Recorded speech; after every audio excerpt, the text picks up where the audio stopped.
fellow nerds and anyone else watching, welcome to our show, Nerd Necessities Network. We are broadcasting over the Pigeon Carrier System today in glorious nerd person point of view. The what? I'm steampunking our signal. Pigeons with little brass wings will be carrying our signal today to get it out to all of you folks with your copper-clad televisions and computers. I just don't think that's exactly how steampunking works. You can't magically make the birds carry our signal. It's steampunk, anything is possible. Though I don't think the birds really enjoy getting the brass wings. My snakes might, though. Snakes with brass wings. I think it's doable. How about we ask our guest? We will have Sam Bergren here to talk about how steampunk and how to steampunk an item. Or I could ask Harry Potter if he could ask my snakes. I can't believe you said that. Anyway, we'll also have stories, local events. Our former resident nerd Natasha will be joining us today for some great steampunk fiction. And Una, you will be guessing to see if you can take back the title of cooler host. Hint, it's not Casper, Wyoming. I think our producer should make it Casper sometime when you are guessing, just to throw you off. That would be kind of funny. Anyway, let's get this thing started. Roll it, production. Antiques Roadshow on PBS doesn't get much love in the Nielsen ratings. Where else can you find out how much your great-grandmother's World War I era baby bib is worth? eBay! True, but where else can you watch your great-grandmother find out about the value of that baby bib? They have everything on the show and then some. Pieces range from art, historical relics, and baseball cards to medieval relics, documents, and even art projects from high schoolers in the 1970s. Wait, what? Apparently, expert Stephen Fletcher of the show made an absurdly wrong evaluation of $50,000 on a grotesque face jug he thought was from the early 19th century, but in reality was made in the 1970s by a high schooler in art class. Fletcher went on to say, while evaluating the piece, you even see a little bit of, Pablo Picasso going on here. PBS later redacted the $50,000 value to a more reasonable $2,000 once they got word on the actual origin of the jug. Did you hear that, Mom? All those mediocre ceramics you've been hoarding around the house just might be mistaken for 19th century art. Please, please, please have them appraised. They might be worth something. Just remember to take the grade stickers off them. I think the appraisers will be less inclined to give you a high-value estimation if there's still a glow-in-the-dark C- stuck on the side.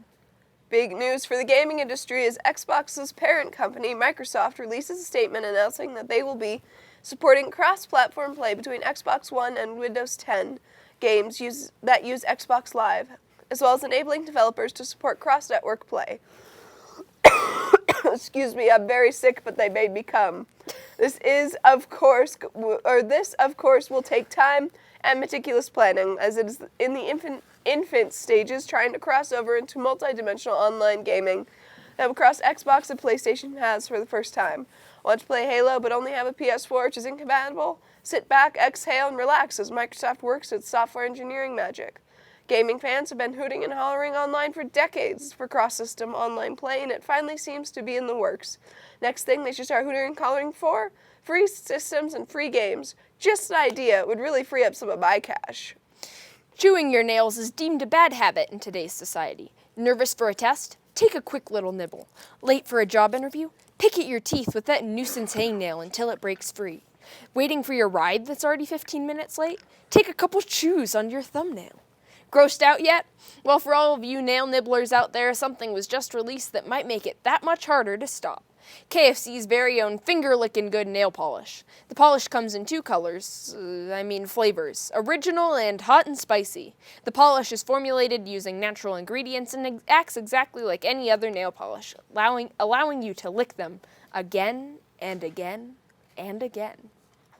Thankfully for me, I grew out of my fingernail chewing phase a few years ago. Come to think of it, I'm horrified at the idea that some people will be using this polish for their toes. KFC, it's toe-licking good. Driving around Denver, I have noticed the growing influx of drivers. Not just drivers, but awful drivers. I'm finally coming around to feeling some empathy for California drivers, who have to deal with this sort of madness daily. Such madness that has led engineers to the idea of a transportation by tube. A team of engineers led by none other than super inventor Elon Musk have created the idea of the Hyperloop. Hyperloop is a track system of magnetic tubes that would be able to transport people and goods at over 400 miles per hour. Working much like the tube systems at your local bank, the Hyperloop would be able to cut over 6-hour-long drive up the coast from Los Angeles to San Francisco to a mere 30 minutes. This sounds pretty revolutionary, but I think we are still missing the point here. We want flying cars, and you give us tubes? Really? Tubes? This sounds more like an upcoming attraction in Disneyland that does a method of transportation I would want to sign up for. Don't worry, they say. It's just like those tubes bopping and bouncing all over the place at the bank. You'll be fine. Oh, and don't forget your helmet. With the upcoming Godzilla release already set to be delayed until 2019, a silver lining can be found in the announcement that King Kong vs. Godzilla will be following it the very next year in May of 2020. This marks the third time that Godzilla has pushed back its release date. Originally, it was set to hit the silver screen during the holiday season of 2017, then to the summer of 2018, and now it is slated for a spring 2019 release. Not sure if this is good or bad news. The good news is I'm highly anticipating an epic duel between Godzilla and King Kong. The bad news is I think I will have to wait so long for it to come out, I might as well plan on seeing it with my great-grandchildren. Our national government is warming up to the idea that nerds do, in fact, rule the world. Secretary of Defense Ashton B. Carter just paid his 4th visit to the Valley. Fittingly, he spoke near Google's headquarters and talked about the importance of putting artificial intelligence, or AI, in our nation's weapons. This could be the beginning of a beautiful, beneficial relationship, as it is well documented how behind the curve our government is in keeping up with technology. Just ask them how it went when they tried to unlock one measly little iPhone. With Silicon Valley and government leaders working hand in hand, this could lead to a smarter and more efficient online infrastructure nationwide. Not to mention the implications this could, and almost certainly will have on our military, and the further development of innovative tactics like drone warfare. Here's a thought. Instead of wasting everyone's time flying back and forth for these nice little check-ins with Silicon Valley, why not just hire these people in the first place? Sorry, Snapchat developer, we really loved your work on the puppy filter, but what we really need you to focus on is how to land this unmanned helicopter in pitch black on enemy soil. Seriously though, great work on that puppy filter. It's so addicting. I think we've had our fill of the news. It's time we slid right over into something a little more local. Aha! Local events. Roll it, team.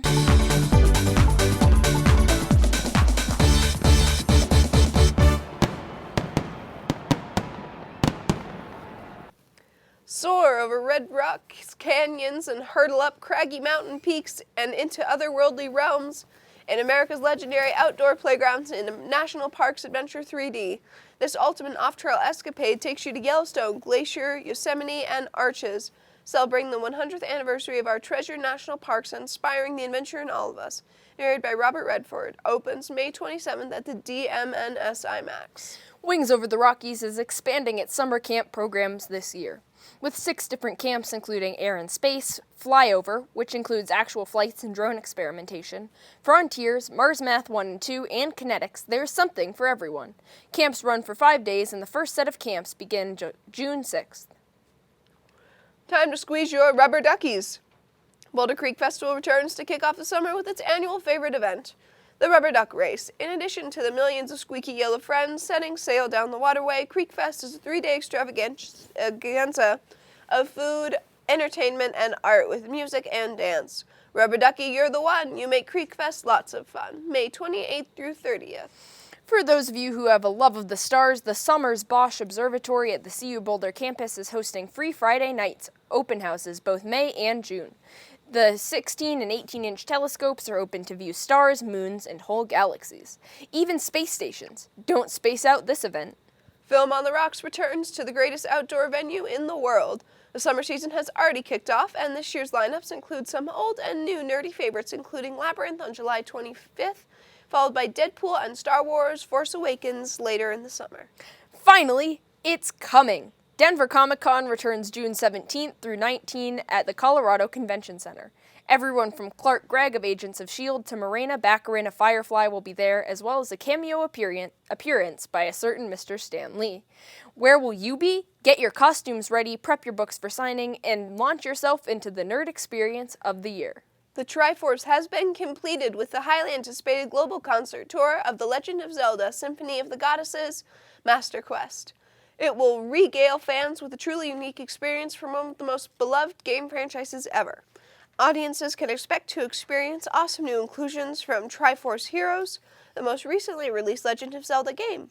Never before performed scores accompanied by the new gameplay imagery will appear for the first time ever in Master Quest, though fans will still be treated to the show's now classic repertoire from seasons past. Betcher Concert Hall, July 14th. If you are interested in any of these events, check out their websites for more information. Stay with us after the commercial to say hi to our former resident nerd Natasha and hear some fantastic steampunk fiction. A lot of people think you have to be really good at numbers. And that's not really true. You do have to be good at solving problems. So we take students through all the basic fundamentals of accounting and hope to give them enough skills to go out and work in an entry-level accounting position.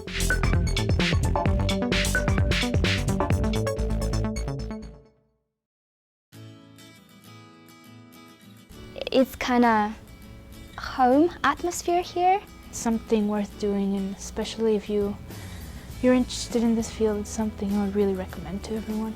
And this program is really giving me every aspect that I need to learn, the things that I need to know. It's just everything I need to know and everything I want to learn right in front of me. And here at Emily Griffith, it seems one of their main goals is to get us placed in a position in our field. You feel like you're doing something really professional, not like home videos. The structure and how it's organized and the aspects of what we're learning and in the order that we're learning it is definitely on the right track and getting me to where I need to go.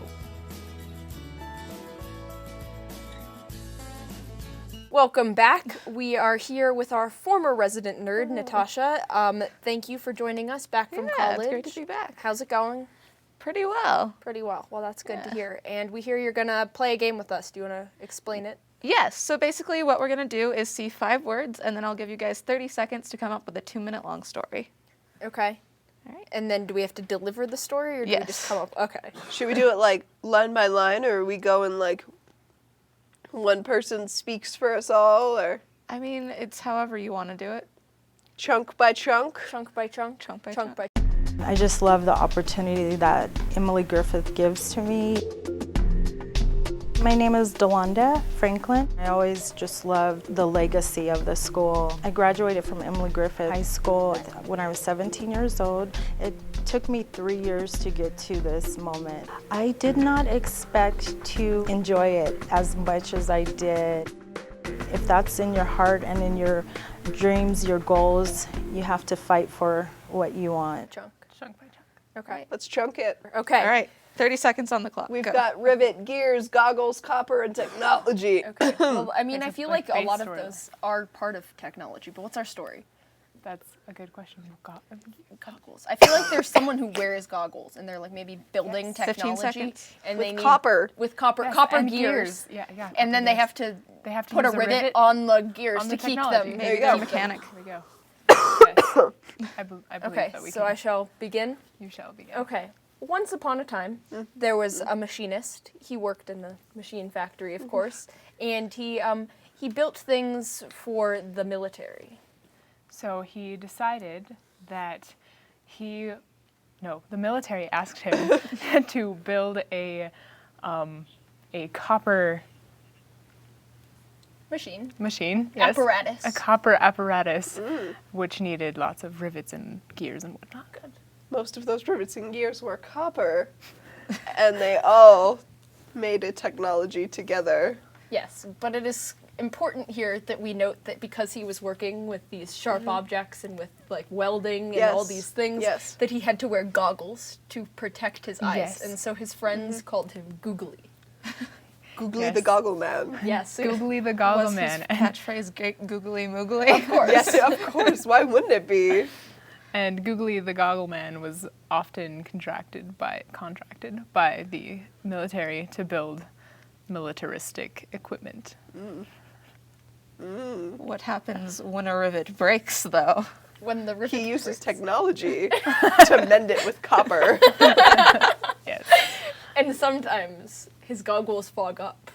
Oh man, and then he has to take his goggles off and switch the goggles. What if he took his goggles off at the wrong moment? Then Drama. he would Then no he longer would get have eyes. a rivet in his eye. Yeah, rivet in his eye. Copper And that rivet. would be a total bummer. But then he would invent some technology to fix his eyes. Or just have a really cool eye patch. Oh, yeah. that's a cool. That's true, too. steampunk eye patch.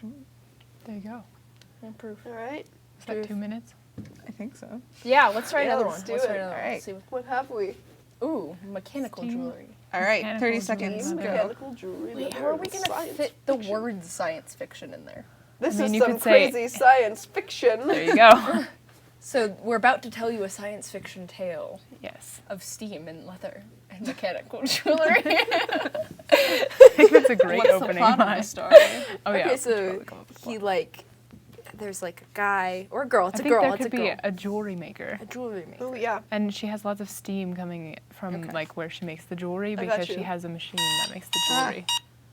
Okay. All right. So there was once a jewelry maker named Janessa, and she had much steam coming from her workshop. Now we must preface this by saying that this is a science fiction tale and did not actually occur. Yes, but with the in her jewelry shop, she made lots of mechanical jewelry that included bits of leather to make it more or less Wearable. mechanical And Yes, more wearable. And more wearable. Because mechanicalness is cold, but leather is warm. Now, this jewelry was the coolest jewelry around because it was mechanical jewelry after all. And so this jewelry, like, it was sometimes watches, it sometimes had little machines that she could, like, the wearer could use for, you know, odds and ends, whatever they needed. And it was, you know, the hippest jewelry. It was the most hip, yes. The most The hippest. hippest. The hippest. The hippest of leather jewelry. Janessa, the jewelry maker, was the hippest in all the land. The That she hippest. was. Yes. Yes. That was some. Was her jewelry shop profitable? I she feel doing like well? she was making some major copper. Fiend. Yeah. Okay, well, that was fun. Thank you Yes. for this game idea. We Alrighty. quite enjoyed ourselves. And Yes. I think we are going to go to commercial break. And when we are back, we will play Will She or Won't She? Which And I will. She won't. I will. She won't. Oh, I will. Oh, you won't. I feel honored to share my experience here in Emily Griffith. College life is always the best part of our lives, right? Hi, my name is Nuvian Agnesia. I graduate from bookkeeping program. I see the bookkeeping is one of the field that you can work in any company. I choose Emily Griffith because Emily Griffith definitely is one of the best school in town. What does that mean? Lina is one of the great instructor. I just love her. She's amazing, and then she's like a really passionate instructor. So what we need to do is sort of draw it out. I think she's the one of the best. I never take notes. My advice for every student, just take notes. Emily Griffith has given me great opportunity. I just wanted a really good hands-on experience. I graduated from welding level 1. It's really cool to be able to go up to pretty much any guy and say like, I can build something you can't.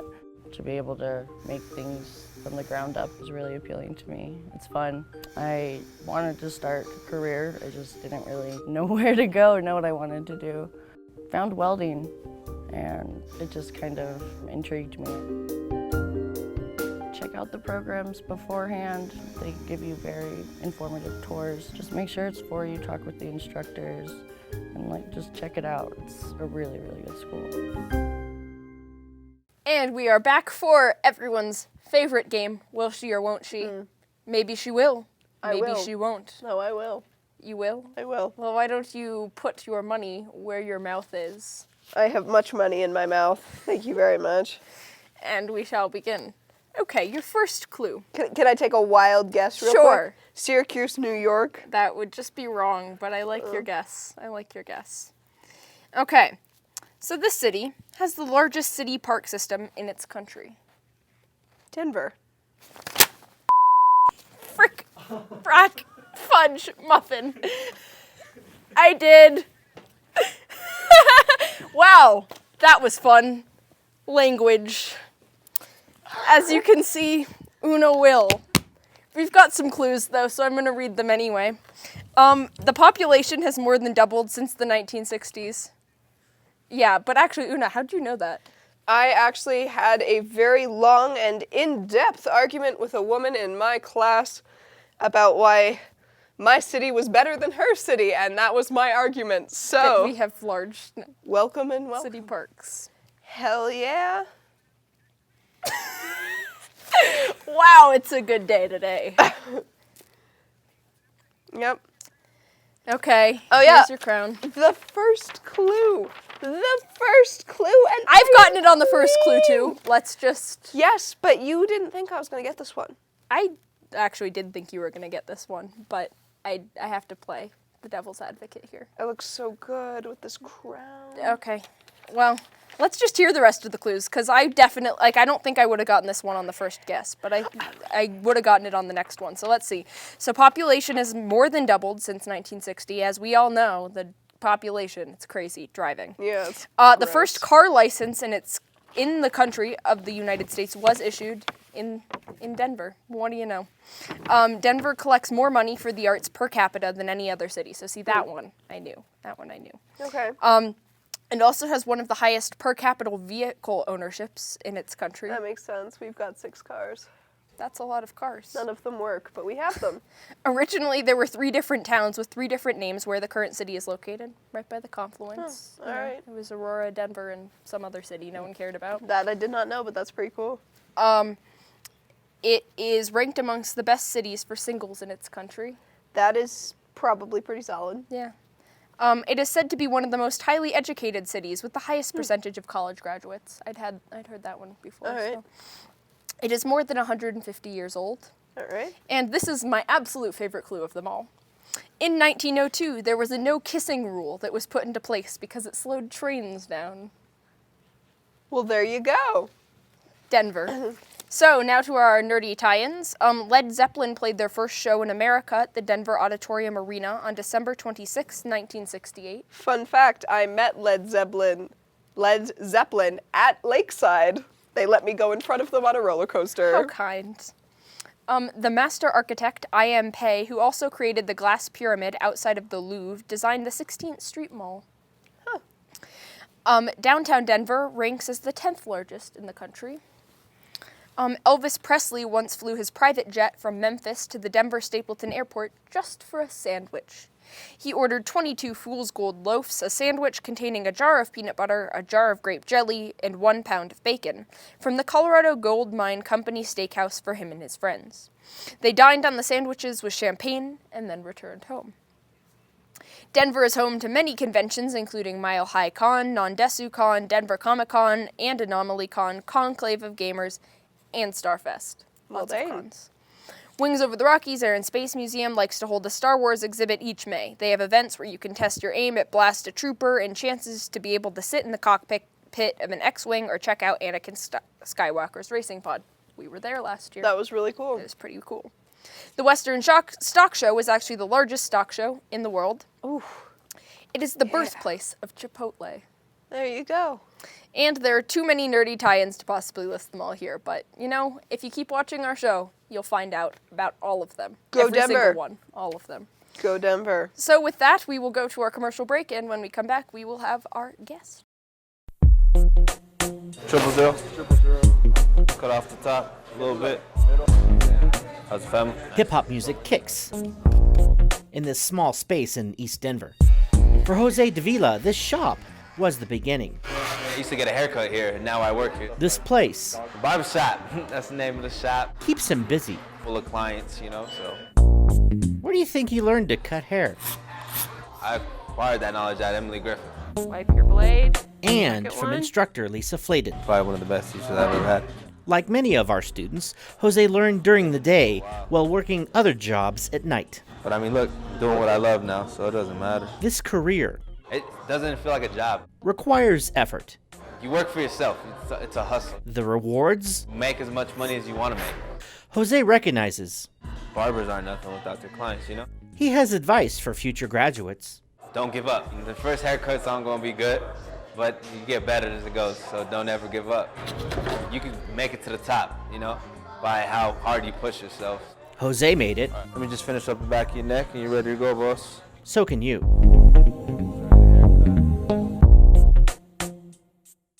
Hello, hello. Welcome back. We are here with our lovely guest, Sam, and we are going to be talking about steampunk, as I'm sure you can guess from our set right now. So, I'm going to start us off and tell us about your nerd cred. What makes you a nerd? Well, I've been a professional steampunk artist for the last 5 years. Every year, my company and I close the fashion show at TeslaCon, which you guys are familiar with conventions, so I'm sure you know about TeslaCon. This year, we were the largest steampunk fashion show in the country. Very nice. So, yeah. Besides that, read my first Jules Verne novel when I was 7. Wow. Nice. That's impressive. There you Which go. one was it? 20,000 Leagues Under the Sea. One of my favorite Classic. books. Yes. Okay, so we're here to talk about steampunk. Can you explain to any of our viewers who may not know what steampunk is, just what the basic is? Sure. Steampunk is Victorian science fiction. So think of it as if Jules Verne's world were actually the world. If Victorian culture had stayed roughly the same, but the technology had advanced far beyond what they ended up with. Gotcha. Cool. What attracted you to steampunk, like in the first place? Well, I have a family full of scientists, and I was the lone artist in a family full of nerds, and this was one of the ways that we could connect was through science fiction. Gotcha. And so, I mean, that's how you got into steampunk. How did you get into, like, the steampunk design that you do? Well, there's a lot of ways I did. Part of it just came from I didn't think there was enough awesome art that was out there being made for everyone. It seemed like things that were made at this level were made too expensive for the average person to buy. So that, and I have an inability to go to a thrift store and not buy the cool stuff I see. So it was either that or get a warehouse. Gotcha. I'm just going to ask a quick little side question. Is this stuff functional? Like, does the clock function? The clock is functional. It's run off of a standard battery-operated nice. clock. This, another thrift store find, that then has pipes. This is a copper coil that was hand-coiled. There's valves on there. These pretty valves that you see on the front, those are actually gas valves from back when we had gas lamps in people's houses. Very nice. And then this is one of my favorites. This my Uncle John designed. Could you lift that up for us? Or is This that, one? Sure. So this runs on an Arduino system. Each one of these knobs changes one of the colors of light. Cool. So by turning them, there's the white, you can turn it all the way up. You can literally make any color in the rainbow just by turning the light that you want. That's very cool. Yeah. And then the LED cage in the center was all hand soldered together by him, and it runs off of a program. The whole thing runs off of an Arduino system, so you can literally build it yourself. But it's a great example of steampunk work because the outside is very Victorian, but obviously the technology is far advanced. You mentioned Arduino. Did you code the system yourself, or did somebody I didn't. else? This is all my Uncle John Bergren. Very cool. Yeah, I tend to do the pretty stuff, and he makes it prettier for me by lighting it up. Yeah. Gotcha. Well, cool. So what is your favorite item to design? Oh, I do love a good gown, I have to admit. I do a lot of the building myself. I do a lot of the high, what we would call the less ladylike parts. But I do love dressing a gown. I do them the old-fashioned way, so everything is bespoke. All of our tailoring, essentially, to build a gown, I stick it on a mannequin, pin it up, and it becomes a gown, and then it's taken off and either hand-sewn or machine-sewn, depending on the stitch that we need at the time. So, That's so cool. yeah, it's kind of doing it the old-fashioned way, and it's really better than anything you can do on a machine today. Yeah. And do you design just for yourself, or do you design for others as well? I design wedding dresses and celebrations, actually. Now we're doing events. I've done prom dresses. Actually, I just had a girl go to prom in a TARDIS gown. I'm so psyched for her. Very nice. Yeah, she sent me pictures. It was really awesome. So pretty much if you can send us a dress, we'll punk it. And we've done everything from fairy costumes to mermaids to, we have the TARDIS Victoriana, which is kind of very popular on the internet, so I'm sure both of you have seen it. It won at Anomaly Con, not this year, but the last year, their Best in Show for the costume contest. Nice. Yeah. What's your favorite dress that you've ever designed? Oh, my favorite. Actually, my favorite hasn't actually come out yet. For this year's TeslaCon, the theme is the expedition to Paris, and we are designing an entirely black, white, and silver Paris gown that's going to light up with an Eiffel Tower hat. Very cool. Yeah. Yeah. If you could bring back one item from like the actual Victorian era, what would you bring back and why? Oh, the bustle, absolutely. All right. The bustle. Everybody looks good in a bustle. More people should wear them. All right. That's pretty solid. That's pretty solid. Yeah. Okay. And so I'm just curious, like you said that you got into it, but how do you even get trained? Like what's There's not how do you really get any into that? training for this.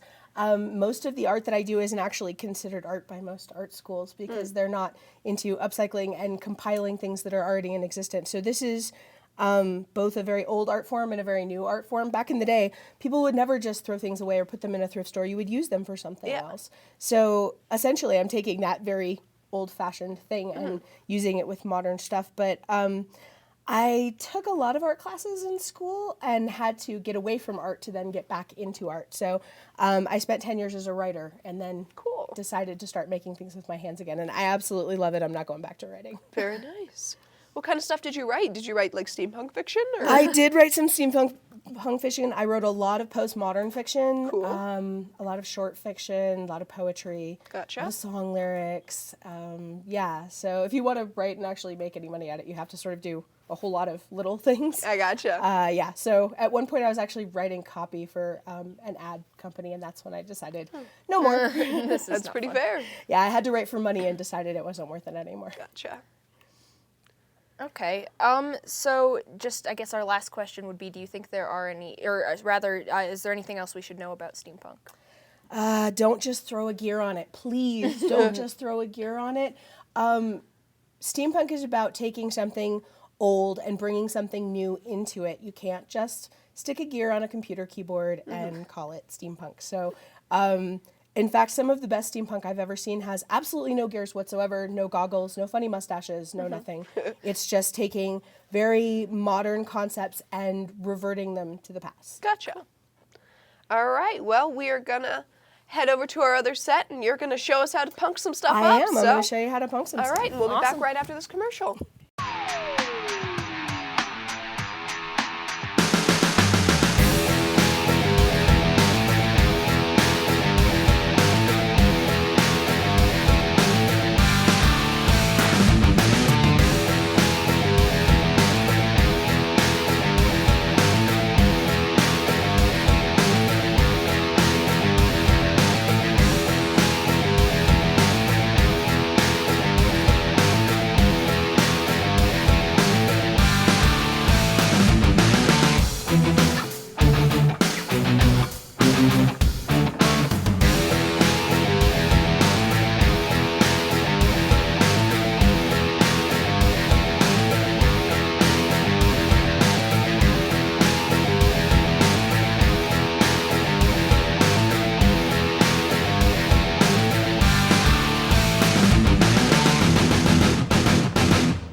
Welcome back. Here we are to punk some stuff up. So, let's get real here. We've got some awesome ties in front of us, and we've got a hot glue gun. So, let's hear what's about to happen. That's right. So what we're going to be doing is taking a couple of old ties and turning them into one of these double ties that my partner and I have started calling election ties, mostly because we were doing them when they were announcing the election results, but also for the pun. Steampunk has a lot of punning in it. Punning is important. Punning is very important. So to do this project, you're going to want to find two ties that are the same width all the way down. That's really the important part. It doesn't matter what they look like. That's the most important thing. So I've got a bunch of them for you guys to try out. You want to do it with me? All right, let's do it. All right, here. So there's one for you. One further down for you. Okay, so the first thing you're going to do is take them both, make sure they're the same length. All right. Okay. And then you just want to figure out where it would hit on you if you were to wear it. So most ties you want it to be right below where your belt buckle would be, were you a gent, or I suppose a lady. So once you figure out about where you want it, you're going to keep your fingers right where the knot would be, okay? And then that's going to be your measurement. So just hold on to those. Keep that measured where it is. And then that's where you're going to cross them over. And you don't want to cross them like a parallel or perpendicular cross. You want it more like an X, like that. So the next thing you're going to do, I don't know if you guys ever went to summer camp, but in summer camp you learn how to tie lanyards. And that's essentially what we're going to do. So you're going to fold one over the other, and then you're going to fold one back over the other. Lots of folding. And then again. All right. And there's your first crossover, okay? And what is very, very important that you do is there's a little corner right down here. You want to make sure that that corner forms a line to where the X's cross at the bottom, just like that. And then we're going to take a pin and put it right there so you don't have to hold on to it. So if you guys want pins here, I'll grab some for myself. Take some. All right. Okay, so we're going to just keep doing that very same thing. So you're going to cross each of them over this way and then cross them back over each other. And then again, you want to push it back just a little bit until that point lines up with the point right below it.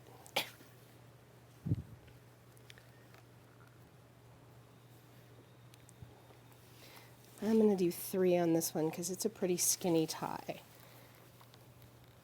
So just make sure you put a pin in to keep it where you want it.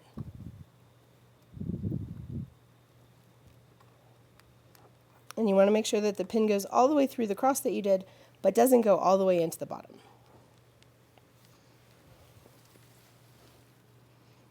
Okay, right. So now that you've got them pinned in place, essentially there's a couple of different things you can do from here. You can either sew it, which is what I normally do, or you can do it with hot glue, because I know a lot of kids these days don't like to sew. So I'm going to show you the way to do it with hot glue, which is, I guess, probably faster. Okay, so you're going to take out that bottom pin. You're going to lift just the bottom corner. Make sure you hold on to the rest of it. And put a little dab of glue, not at the end, but where it'll be well hidden. And you just want to hold it down until the glue sets. And with cloth, that glue is going to take a little while. You can also, again, if you're sewing it, you're just going to stitch in each one of these. And you want to go through the bottom of the tie, but not through the top of the tie when you're sewing, so that you can't see the stitch. So then I'm going to do the same thing again, this corner.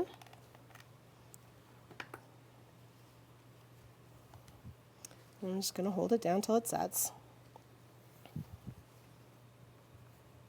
Hot glue is a lot faster than sewing, but sewing is a lot more permanent. Hot glue only works unless it gets really cold, and then it doesn't work anymore. So if you're going to be sewing it or gluing it, either way you want to do, secure down each of these corners so that they stay in a nice straight line that lines up with the crossover of your tie.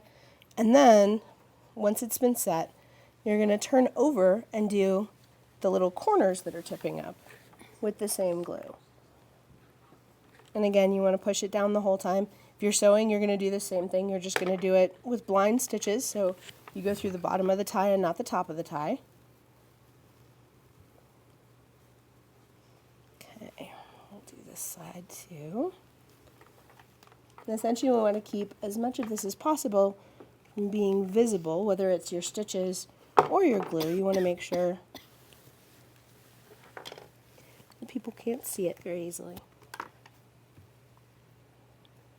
Okay, so once you get to the top, you're going to make sure that's a nice tight corner. Then, once you've given it a chance to set up, just going to take a little second here. Okay.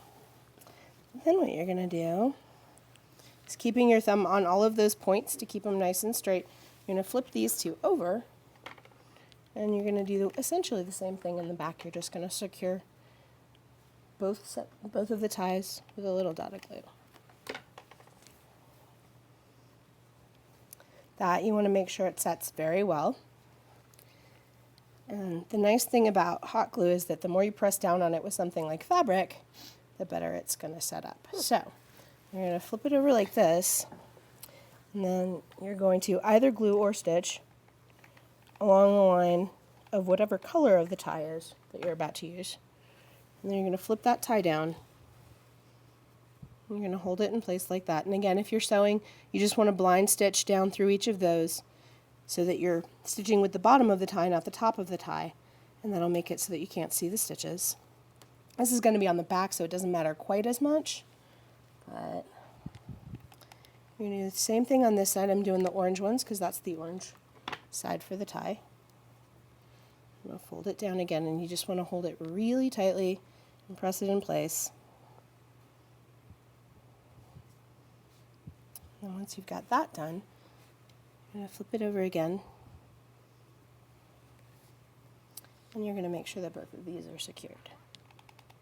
So there should be one more line at the bottom where you cross over.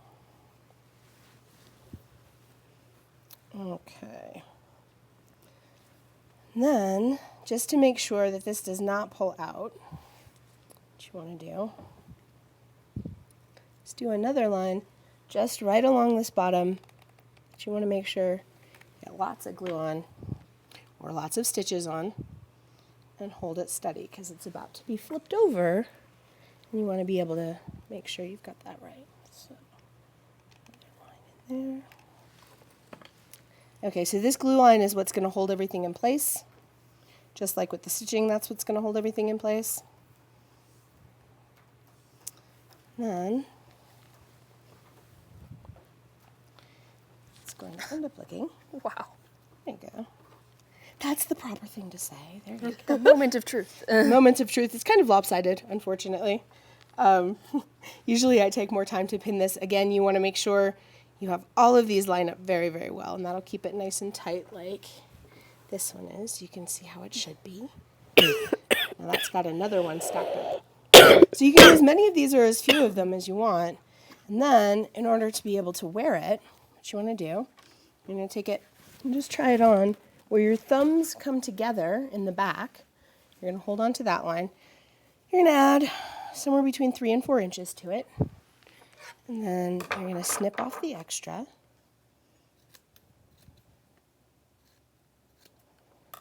Then you want to grab the side that has the stitching on it and the inner layer and flip them both down. And then you want to turn this side inside too. So essentially you're just turning the whole thing inside out. And then give it a little seal right there. You're going to hold that down to make sure it stays closed. And you're going to do the same thing with the other one. Again, you grab the inner facing and the side with the stitching on it, turn it in first, and then turn in that other side. It's much easier to do, and it won't come unstitched. Having done it the wrong way too many times. So you want to hold that down like that. Then I recommend actually using a button, though you can use Velcro too. I do Velcro on most of mine.